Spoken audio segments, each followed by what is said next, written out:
Bonjour Aïcha. Bonjour Amina, comment ça va? Eh bien, je suis ravie de te retrouver aujourd'hui. Eh bien oui, moi aussi, surtout qu'on va parler d'un thème qui est passionnant, c'est la mission de vie. Ah bah oui, oui, la mission de vie. Oui, la mission de vie. Et donc, on retrouve de plus en plus des gens, en fait, et qui se sentent perdus et qui ne savent plus où ils en sont, en fait, dans leur vie à un moment donné. Oui, mais en fait, c'est un peu normal, en fait. Tu dis mission de vie, ça a l'air évident comme ça, mais une question que je me suis posée au début, c'était ben, la mission de vie, oui, ça veut dire si on est missionné, mais on est missionné par qui, en fait? C'est quoi la mission de vie? Très, très bonne question, Aïcha. Effectivement, la mission de vie, c'est quoi? La mission de vie, en fait, c'est tout simplement une quête, en fait. C'est un cheminement vers notre être profond. Qui on est vraiment? Quels sont nos talents? Quels sont nos dons?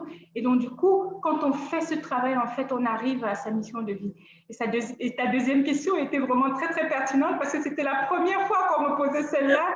Par qui on est missionné? Effectivement, cette réponse, elle est personnelle à chacun. C'est justement quand on fait ce travail de cheminement vers notre intérieur, vers notre soi profond, qu'on trouve la réponse.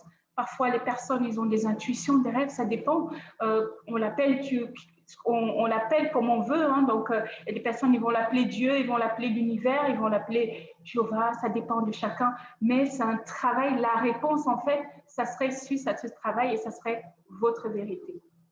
Oui, votre vérité. Mais c'est vrai, je me rappelle, en fait, quand j'ai commencé, en fait, tout commence par des questions, en fait, finalement. Moi, ça a commencé sur le milieu du travail, en fait, parce qu'on passe quand même beaucoup de notre temps sur notre travail. Et en fait, on pense que notre travail, parfois, on pense que c'est notre mission de vie, alors qu'en fait, il n'en est rien.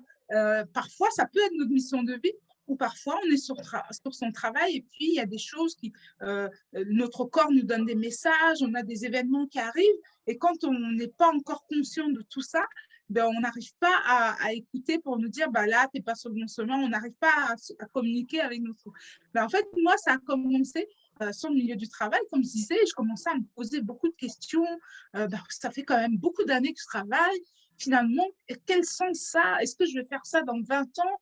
Et finalement, pourquoi je fais tout ça? Et pourquoi finalement les choses ne roulent plus aussi bien qu'avant? Et en fait, c'est un millier de questions qu'on se pose. Et à un moment, parfois, notre corps nous dit stop, parfois nous dit non.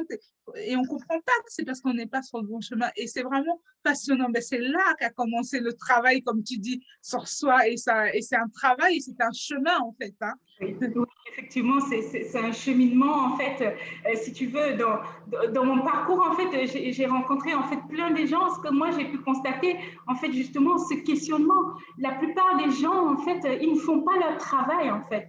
Ils sont, en fait, dans la peur de s'accomplir. Ils sont, en fait, dans leur ego, en fait, enfermés, en fait, dans cet ego qui leur dicte ce qu'ils ont à faire. Et au final, en fait, on est plus de 90% à ne pas utiliser notre plein potentiel. Et c'est vraiment dommage. Alors que la Oui, mission de vie, c'est justement ce pourquoi on est là, effectivement. oui. Mais oui, et en plus, on peut dire que nous, toutes les deux, on revient de très loin hein, pour partager notre... Entre toi qui étais dans les assurances, moi qui étais dans la restauration. Et du coup, la mission de vie, c'est quelque chose qui peut être totalement différent finalement du métier qu'on peut faire. Et c'est pour ça que ça fait peur, en fait, d'aller vers l'inconnu. Mais on Oui, peut dire aujourd'hui que c'est passionnant et aujourd'hui, on est oui. épanoui. Ah ben oui, sinon vous ne nous aurez pas vus. Nous sommes des sœurs, on est en mission.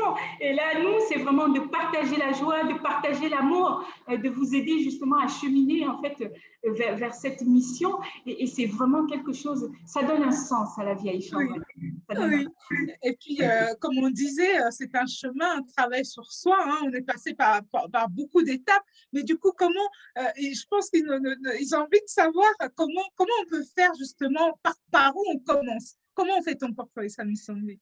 Alors, pour trouver sa mission de vie, c'est justement ça. On a fait appel en fait à une experte en fait qui va nous partager son expérience. C'est un vrai témoignage de vie en fait. Tania Bell en fait qui est styliste, auteure et créatrice donc de la marque qui porte son nom donc Tania Bell. Elle va nous parler de comment la résilience peut vous aider à trouver votre mission de vie. C'est un vrai témoignage qui est très très riche et que je vous invite vraiment à aller regarder. Ah bah oui, je vais aller regarder. C'est toujours passionnant de regarder d'autres expériences, ça nous conforte.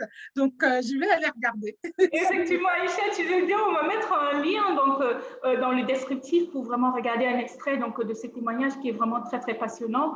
Et voilà, et j'espère que ça va vous plaire. Oui, eh ben, c'est super. Bah, du coup, on va vous laisser regarder ces extraits et la vidéo en entier si vous le souhaitez.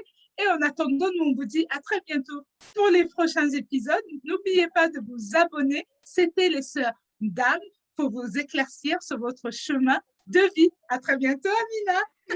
Au revoir, Aïcha. Au revoir.